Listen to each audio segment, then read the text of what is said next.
Добрый вечер, вы смотрите программу «Якутия в деталях», с вами Петр Васильев. День России – праздник, символизирующий день рождения современного государства, суверенитета и процветания страны. Из года в год он отмечается 12 июня и имеет особое значение для каждого гражданина России. О сути праздника и его традициях мы сегодня поговорим с нашей гостьей Натальей Кашперской, членом Общественной палаты Российской Федерации, заместителем председателя Общественной палаты Республики Саха-Якутия. Наталья Альбертовна, добрый вечер и с наступающим Добрый вечер, праздником. да, спасибо большое. Давайте начнем наш разговор вот с чего, с истории праздника, когда он у нас возник и как мы пришли к тому, что сегодня в нашей стране такой замечательный праздник. Ну, вы знаете, вообще в России любят праздники. Праздники разные, праздники теплые, домашние. И в нашем детстве это тоже было очень важно. У нас было много политизированных праздников. Мы их воспринимали, будучи детьми, как данность. Та же самая поход в наш 40-градусный мороз на демонстрацию 7 ноября, это тоже вот традиция, скажем прямо. И вот потом, когда развалился Советский Союз, когда не стало нашей страны, очень сложно было восполнить эту нишу. То есть мы попытались, конечно, это сделать праздниками религиозной направленности, мы стали отмечать Пасху, наконец-то, да. Но, тем не менее, вот ниша свободная, она оставалась. И очень важно было, что появились какие-то новые праздники, в суть которых, может быть, далеко не каждый и вникал поначалу, но, тем не менее, мы их воспринимали как очередной выходной и очень радовались тому, что у нас есть возможность в начале лета лишний день провести на даче, это тоже было здорово, и либо там поехать на купалку. Но в суть его, в общем-то, не особо вникали, хотя, в принципе, он появился еще в 90-м году. Вот. А отмечать мы его стали уже гораздо позже, осознанно, скажем прямо. Я еще хорошо помню, по телевидению были всевозможные опросы, скажите, какой праздник сегодня отмечается, и мало кто отвечал вообще, про что этот праздник. Но сейчас, к счастью, наверное, все-таки наступили те времена, когда мы уже осознанно понимаем, что это за праздник, и сейчас-то он нам нужен очень сильно.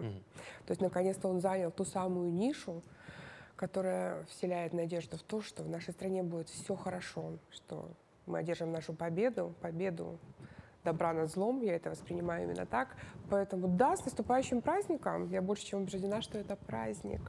Наталья Альбертовна, а если говорить, вот взять среднестатистического россиянина, жителя нашей большой республики, что для каждого человека этот праздник значит? Вот, допустим, для меня это день объединения множества наших народностей, проживающих на территории нашей огромной страны. 17 миллионов квадратных километров, 146 народностей. Мы все в один день празднуем этот важный для нас праздник. Да, я не могу не согласиться с вами. Да, где-то отчасти это тоже для меня именно такой контекст. Но все равно возможность с гордостью сказать, что я принадлежу России, что я являюсь патриотом России и что это самая лучшая страна. То есть в очередной раз признаться ей в любви, у нас есть повод. И делать мы это будем завтра, и будем делать это каждый по-своему. Но я думаю, что очень широкомасштабная программа у всех есть, у всех общественников, у всех политических деятелей. Поэтому я думаю, что жителям города Якутска и всей республики будет что выбрать и куда пойти, на какой концерт, на какую площадь, в какой музей. Я завтра, например, иду в музей «Моя история», где буду встречаться с молодежью и разговаривать с ними о том, что есть патриотизм и можем ли мы себя называть патриотами. Ну, я уверен, что можем. Мы этой части еще уделим большое внимание. Ну, я еще добавлю, что, наверное, в любви к России нужно признаваться не только в День России, но и в любой день, когда этого требует душа или сердце. А если вот говорить о чувствах, которые праздник должен вызывать, помимо патриотизма?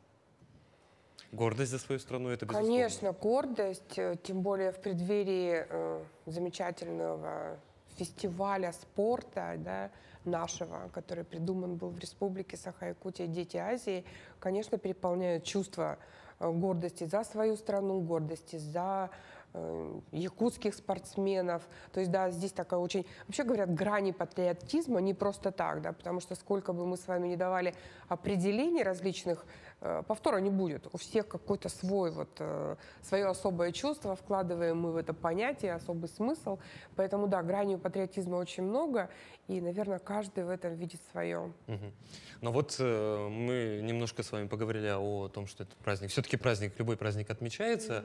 Как, на ваш взгляд, лучше праздновать День России? Для каждого тоже свой, так скажем, путь. Знаете, если для кого-то провести его в кругу своей семьи, это тоже патриотично, правда же? Безусловно. Кто-то может поехать на свою малую родину, если это близко географически, он успеет это сделать. Кто-то может провести время на даче. И это тоже уход за своей землей, за территорией, как маленький принц. Помните, проснувшись поутру, ты приводишь в порядок свою планету. Вот привести в порядок свой двор, свой участок на даче, это тоже очень важно. Кто-то, может быть, пойдет на какие-то мероприятия, которые проводятся в нашем городе. То есть это парк, который мы только открыли после ремонта. Да? У нас очень сложно сейчас попасть в парк, потому что пробки, люди очень хотят лето, очень хотят слышать пение птиц, очень хотят кормить белочек, мы соскучились по всему этому. И вот теперь у нас есть еще одна замечательная локация, где мы можем проводить с удовольствием время.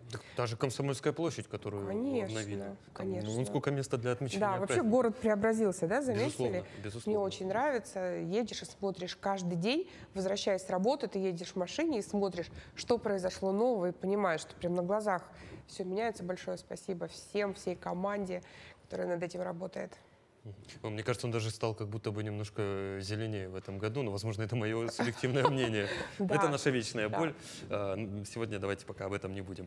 Важная атрибутика сегодня наступающего праздника, безусловно, флаг России. Насколько уместно вешать вот флаги у себя, допустим, дома или ставить во дворе? Вот об этом же многие сегодня спорят. Это все-таки важный государственный символ. Да, конечно. И до 2008 года, если я не ошибаюсь, была четкая рекомендация, градация по поводу того, где можно это делать, где нельзя, рекомендуемые места. После 2008 года пошло небольшое послабление, и сейчас нет никаких противоречий в желании человека повесить дома флаг России, если ты являешься патриотом, либо у себя на участке вы разместите. Многие вывешивают из окна, многие, когда мы делаем спортивные какие-то достижения прорывные, мы видим, как машины едут по проспекту, и у них там флаг России, Республики Саха-Якутия, и мы понимаем, что это как бы тоже дух единения.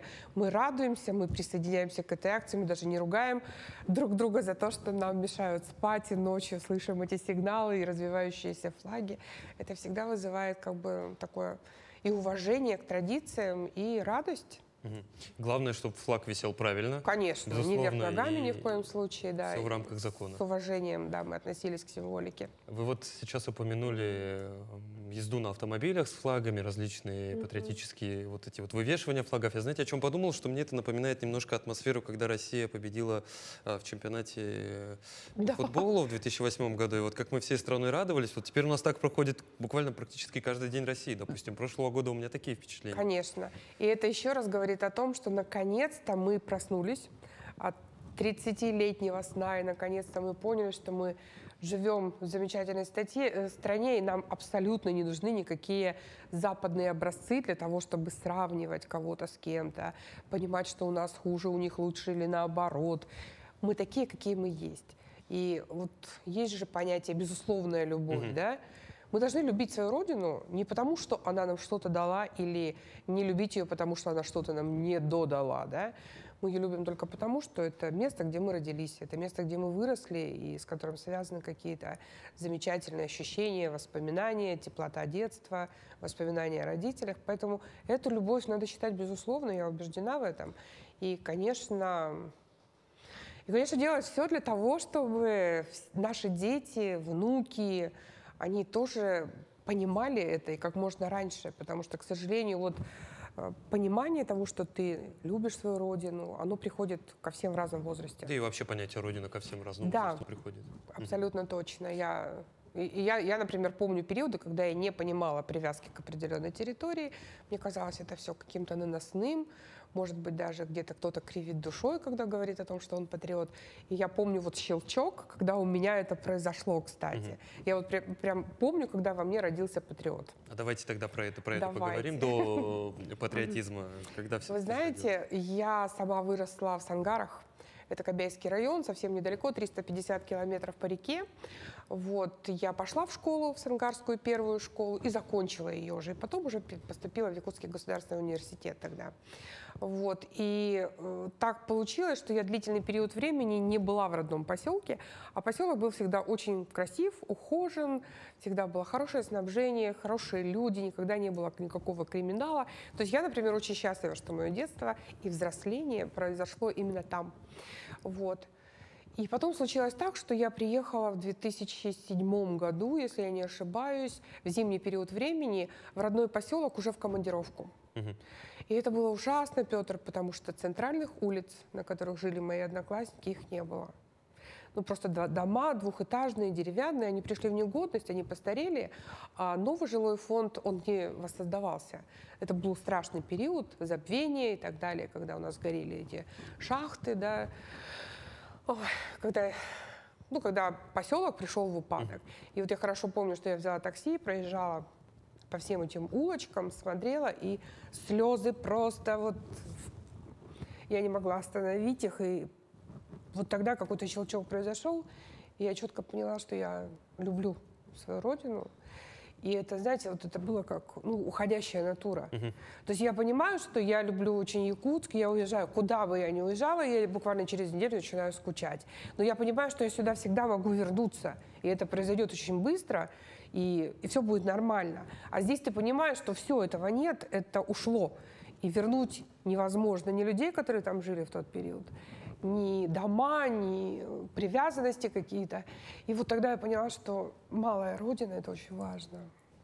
Ну, я уверен, Наталья Альбертовна, что многие, те, кто нас сейчас смотрит, возможно, еще и не определился с тем, что понятие Родина. Они думают, посмотрят на ваш пример и в ближайшем времени тоже придут к... Я очень надеюсь на это. Здорово, если это будет происходить как можно раньше, потому что у меня это, к сожалению, произошло в зрелом возрасте, понимаете? Вот если уж мы начали делиться своим таким опытом в понимании патриотизма, я сейчас задумался, пока вы рассказывали, я не помню, когда я стал себя чувствовать патриотом своей родины, но точно не в школьном возрасте, потому что у нас, ввиду того, что это было достаточно уже продолжительное время назад, не было такой явной патриотической политики, которая сейчас происходит в школах, сильно программа поменялась, ну и вообще, откровенно, подросткам моего возраста было явно не до этого. Конечно. Наверное, уже в более зрелом университетском возрасте ты уже начинаешь осознавать и себя как личность, и личность в масштабах республики, и личность в масштабах всей страны. Все-таки я считаю, что каждый из нас делает большой вклад в процветание нашей Родины, каким бы он ни был.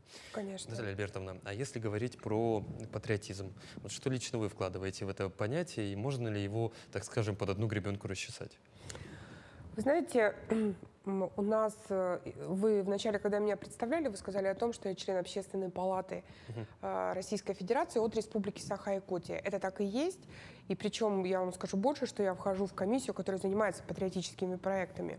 И вот в рамках этой работы буквально год назад, где-то год назад, мы встречались с Айсеном Сергеевичем Николаевым, когда он мне давал наставления.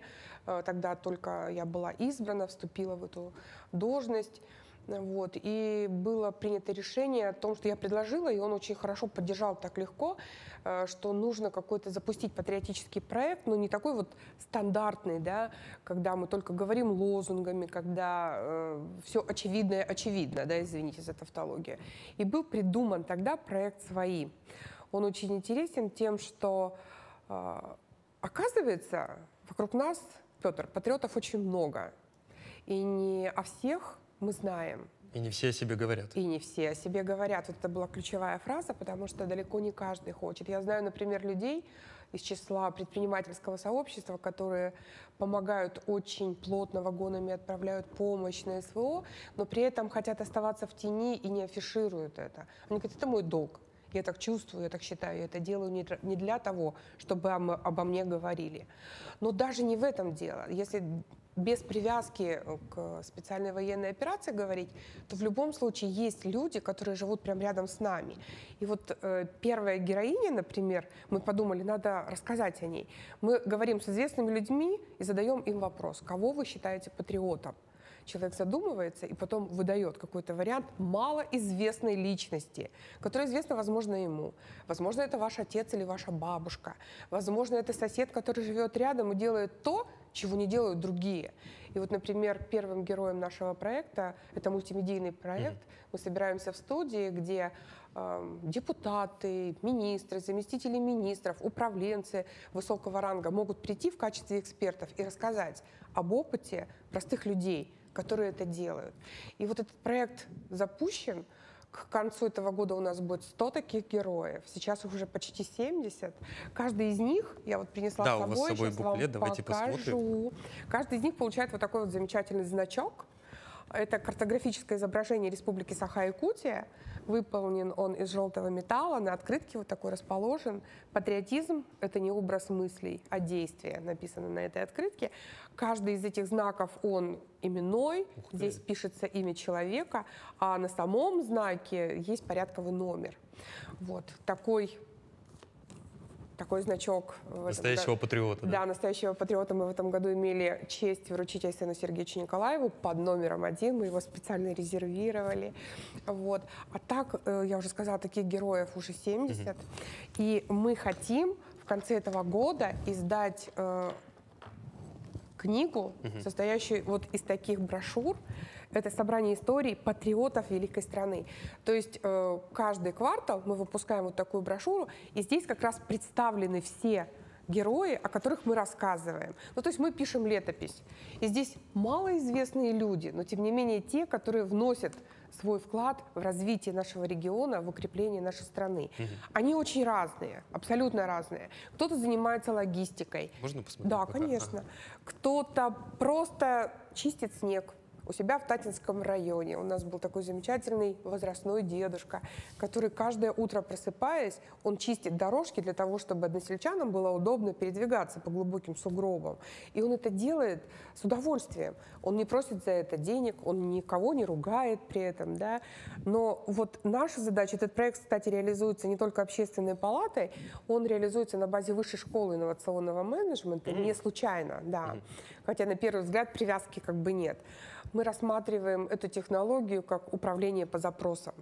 То есть если кто-то чистит эти дорожки, значит, в этом есть потребность. Значит, местные власти должны увидеть это, поймать эту волну. То есть это та самая жизненная ситуация, которую продиктовал простой человек, и задача управленцев — подхватить ее и сделать ее нормой. Понимаете? То есть это получается наглядное решение того, что патриотизм, ну, в данном случае чищение дорожек, может стать повседневной нормой и решить множество проблем. Конечно. Слушайте, удивительно. И таких героев очень много. Вот первый герой, я никогда не устану говорить, это Тамара Билан, возрастной человек, который живет у нас здесь, в городе Якутске. Я никогда не была в ее дворе, но люди рассказали об этом, коллеги рассказали и говорят, эта женщина каждый год высаживает в общественном дворе большое количество цветов, она делает ростовые фигуры 15 союзных республик. Вот, понимаете, я думаю, что ко Дню России наверняка Тамара нам что-то подготовила. Это же, у нее, получается, ВДНХ свое собственное. Конечно, и уже очень много лет, понимаете. И вот управляющая компания, услышав это, она ей поставляет цветы, она ей привозит землю, тут же подключился округ. То есть, понимаете, это такая инициатива, которая поддерживается людьми, которые эту инициативу будут дальше двигать. И вот опять о том же, о чем мы, возможно, проговорили уже, та самая объединяющая сила патриотизма. Да, конечно. И вот таких героев очень много, я вас уверяю, вот настолько востребован этот проект, мы не думали, что он будет таким востребованным, потому что у меня сейчас прямо перечень людей, которые готовы рассказать о ком-то, понимаете? Просто очередь. И я очень боюсь, что мы вообще планировали до конца года этот проект и потом сделать большое, красивое финальное мероприятие, вот, ну такой вот творческий отчет. Но я так думаю, что у нас не исчерпается повестка, и мы перейдем на следующий год. Я думаю, что здесь перебор не в самое плохое. Конечно, конечно. Лучше, мне кажется, рассказать о всех максимально, чем рассказать всего лишь о 100. Да, и оказывается, вот чего нам не хватает, это внимание друг к другу, понимаете? То есть далеко не каждый имеет такими возможностями, как вы или как я, на широкую публику, с большой трибуны говорить о каких-то вещах. Поэтому, конечно, людям нужно давать возможность выступать. И я вас уверяю, таких примеров, о которых я узнаю, Мне просто вот удивительно, что эти люди живут рядом, и о них никто не знает, понимаете? Я уверен, что там еще больше и больше примеров, которые даже превзойти могут и вот эту ВДНХ. Да, они достойны того, чтобы о них говорили, чтобы они стали героями книги. И это действительно будет собрание о героях великой страны. Раз мы сегодня говорим еще и о проектах, я вижу там какой-то плюшевый мишка Да, у нас затаился. Давайте о нем тоже расскажем. медведь. Это тоже часть проекта. Да, мне его подарили ребята из Зырянки. Вот, этот проект родился, видите, они такие вот, этих белых медвежат много, они всегда разные. Вот у моего есть сердечко на груди, написано «Герой», флаг России изображен, он такой брутальный товарищ. Вот, есть высокие, есть белее, есть немножко темнее, но это белые медвежата. Это наши медвежата, которые шьют дети. Началось все, по-моему, с музыкальной школы Зырянской. Ребята пошили этих медвежат и отправляли каждому бойцу отдельно, персонально на СВО. И эту инициативу мы объявили во время форума весной этого года, сделали ее всереспубликанской. И теперь Алдан подхватил, АМГА подхватила. И дети в школах, то есть любая школа может вместе с нами в этой акции принять участие. И как здорово, что эти медвежата расходятся. Они небольшие, их можно носить в кармане. То есть у каждого бойца это как талисман победы. Наш белый северный медвежонок. Ну вот здорово же. Воспоминания о родине все-таки Конечно. немаловажно. И самое это важное, что ребята чувствуют какую-то сопричастность к общему делу, и они понимают, что это очень важно. Такой медвежонок, кстати, есть у Арсена Сергеевича, и такого же медвежонка мы передали члену Общественной палаты Российской Федерации, который к нам приезжал буквально 2 недели назад. Рогов Владимир, вот он тоже такой медвежонка увез к себе. Ну вот это вот тот самый показатель воспитания в детях чувства патриотизма. Да, конечно. Если вот брать какую-то методику, как сегодня детям донести, что такое патриотизм и как это важно? Вы знаете, мне кажется, в любом случае нужно давать ребенку свободу выбора. Вот это прямо основа основ. Навязывать свои какие-то взрослые стереотипы бессмысленно абсолютно, да, потому что мы живем все равно в разных измерениях, в разной системе ценностей иногда. И поэтому пока ребенок, вот пока то, что я говорю, не щелкнет, не произойдет, понять это очень сложно. Мы же с вами понимаем, как взрослые люди, что любое знание, оно является домыслом до тех пор, пока ты через себя не пропустишь какую-то ситуацию. И мне кажется, что государство, взрослые люди, семьи, учителя, государство, наша задача не просто говорить много раз патриотизм для того, чтобы воспитать патриотов. Я это точно знаю, как кандидат педагогических наук. Нужно создать условия вот для того, чтобы этот щелчок произошел. То есть нужно создать условия, при которых человек поймет, что такое Родина, он поймет, что ее можно любить и нужно любить, безусловно, любовью, понимаете? Поэтому создать эти условия.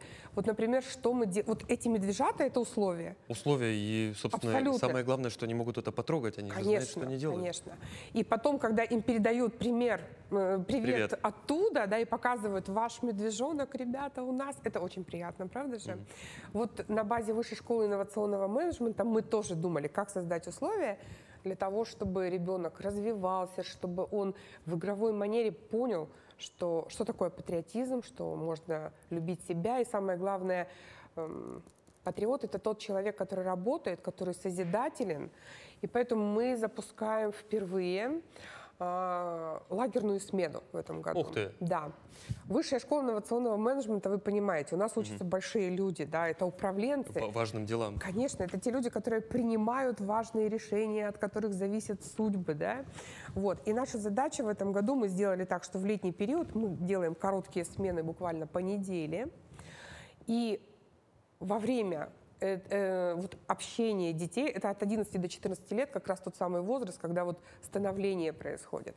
Мы попытаемся создать условия успеха, условия, при которых, возможно, ребенок почувствует свою важность, свою востребованность для Родины и необходимость.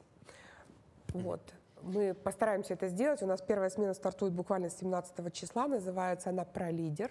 Ну, то есть ребенок, молодой человек сможет понять, насколько у него хорошо развиты лидерские качества.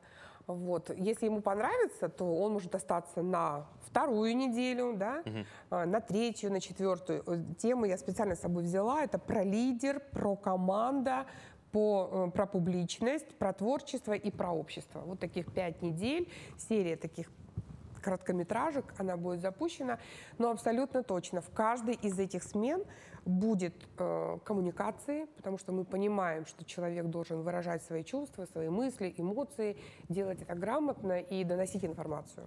Поэтому коммуникации будут везде, русский язык, английский язык будет, конечно же, да, и мы в любом случае все это будем делать через тренинговые мероприятия. То есть это вот такой наглядный пример приятного, с полезным, Да. еще и с патриотичным. Конечно, конечно. Наталья Альбертовна, вы знаете, я тут наблюдаю в интернете интересный очень пример того, как подростков, так скажем, подросткам открывают понятие патриотизма, но через мем. Екатерина Мизулина, глава Лиги безопасного интернета, прославилась одной очень интересной фразой, слушая шамана и гимн России. И это вот подростки в быту своей любви к интернет-приколам, значит, все это распространили. И, казалось бы, она, ввиду того, вот, что этой массовости, и плюс, ну, у Екатерины Михайловны не очень приятная должность, все-таки это глава Лиги безопасного интернета, чья работа фильтровать, так скажем, то, что в интернете происходит. Тысячи, сотни к ней приходят подростков, и они слушают, и вот Екатерина Михайловна ведет с ними просветительскую работу. Ну, это очень хороший ход, да. Да. Это то, что называется на одной волне, понимаете? То есть у нас, конечно, свои ценности, у вашего поколения свои ценности, у ребят 11-14 лет у них тоже свои ценности есть. И поэтому говорить на понятном языке для них — это очень важно. Ну вот они и вышли через... Причем взрослые ее почему-то не переваривают, они ее очень сильно ругают, а она вместе с ними на одной волне решает какие-то их проблемы. И вот через такие, так скажем, встречи она и объясняет детям, подросткам, что такое патриотизм и почему же. Мы тоже бы продумывали, как сделать так, чтобы было не скучно.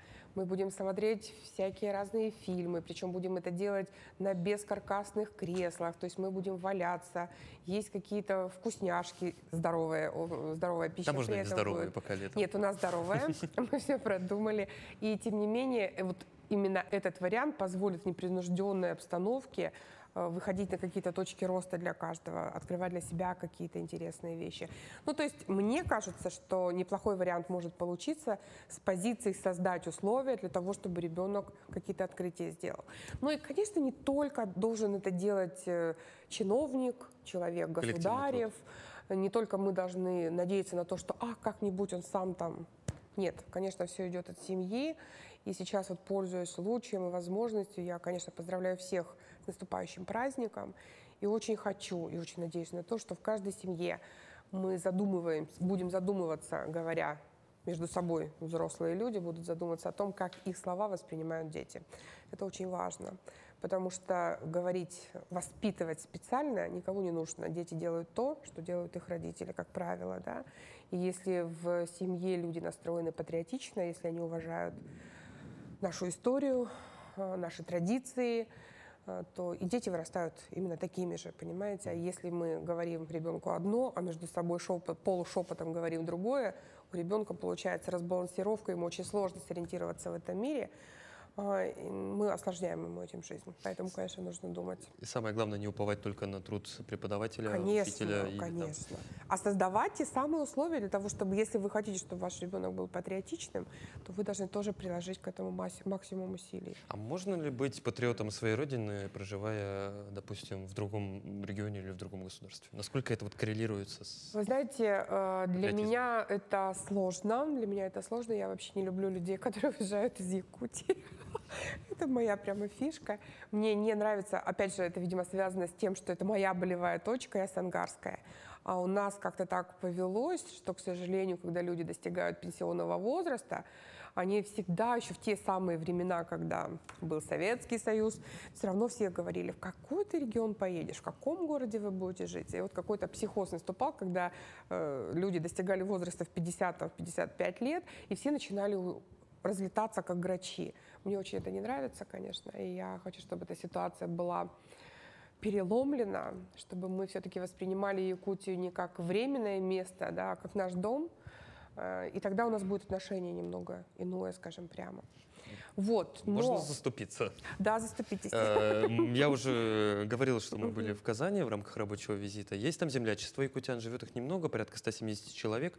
Мало того, что там есть и председатель землячества, я не помню его, к сожалению, имя и отчество, но он раньше работал... Якутское землячество. Да. в Гордуме, в нашей мэрии. Восточный человек, по-моему, татарин, если не ошибаюсь, в общем, или узбек, но он возглавляет, вы поняли, да? Да. Вот. Собственно, не в этом суть. Суть в том, что они делают там рекреационную зону, называется «Маленькая Якутия», и они практически полностью создают место, где будут праздновать исехи, Улан-Хот и Мада, собираться. Это, конечно, очень здорово, да, очень здорово, что у нас есть возможность в любом регионе получить привет от Родины, увидеть своих земляков. И нас очень мало, нас же всего 1 миллион. Поэтому где бы мы ни были, мы всегда кучкуемся, мы всегда находим своих. Очень радуемся, когда слышим якутскую речь, например, где-то за границей, да, и все, мы уже прямо друзья навек. Но в любом случае, я думаю, что быть полезным максимально можно это каждодневно совершать то, что укрепляет нашу страну, нашу республику. И поэтому я все-таки за то, чтобы мы это делали здесь, да, в республике. Ну, в этом я с вами согласен. Наталья Альбертовна, у нас с вами время летит просто за интересной беседой незаметно. Буквально 5 минут осталось. Давайте поговорим о важном еще наступающем. Нас буквально через 13 дней ожидают игры «Дети Азии». Большая задача показать нашу страну, нашу республику во всей красе. Там будут работать волонтеры. Вот какой бы вы совет дали ребятам? Ой, вы знаете, волонтеры — это особая каста, это особая когорта людей. Я очень плотно с ними общаюсь, очень много тренингов проводила для них. С удовольствием всегда с этой категорией работаю. Это люди, прежде всего, вот, действительно бескорыстные, у которых рано произошло взросление осознанного выбора. Они патриоты, они патриотичны, независимо от своего возраста. И те, которые плетут сети, наши боевые шелкопряды, и молодые люди, которые сейчас убирают город, мы их видим, да. И я, конечно, обращаюсь ко всем жителям нашей республики, хочу, чтобы вы с уважением относились к их труду, вот, чтобы мы понимали, что они это делают просто по зову сердца. И, к сожалению, далеко не каждый из нас готов быть волонтером, согласитесь, да, а эти дети, молодые люди, они это делают с удовольствием. И они как раз делают очень много для того, чтобы мы произвели очень хорошее впечатление, чтобы наша столица предстала в красе накануне такого знакового события. Но, по-моему, нам это удается. Вот я говорю, каждый день, когда мы едем на работу или обратно возвращаемся, мы видим эти преобразования, мы видим локально, где что происходит. Это очень радует. А в них же впереди еще самая большая и напряженная работа с делегациями, со спортсменами. Конечно. А еще меня, ну, никак по-другому не могу сказать, как умиляют серебряные волонтеры, особая категория бабушки, дедушки преклонного возраста, которые, казалось бы, сиди дома у телевизора, смотрите игры «Дети Азии», все равно мы покажем, а они же идут туда работать. Да, они идут туда работать, потому что, опять же, ими движет вот желание того, чтобы наш регион стал сильнее, чтобы в Якутск всегда хотелось вернуться. И это и есть тот самый патриотизм, который пронесен сквозь века. Я думаю, серебряные волонтеры уже юным волонтерам тоже объяснят, что такое хорошо, да, и как любить свою родину. Наталья Альбертовна, давайте в заключение поздравим жителей республики с наступающим праздником. Да, я от всего сердца поздравляю каждого из вас с возможностью в очередной раз признаться в любви нашей родине, России. И, конечно, я призываю каждого из вас провести этот день так, как вы считаете нужным. Но в любом случае сделать это с добром, с посылом любви к нашей столице, к нашей республике, к нашей стране. С праздником! Как хорошо, что он у нас есть. Ну, а я только могу с вами согласиться, Наталья Альбертовна, спасибо, что пришли к нам в студию и за этот удивительный и интересный диалог. Махтал.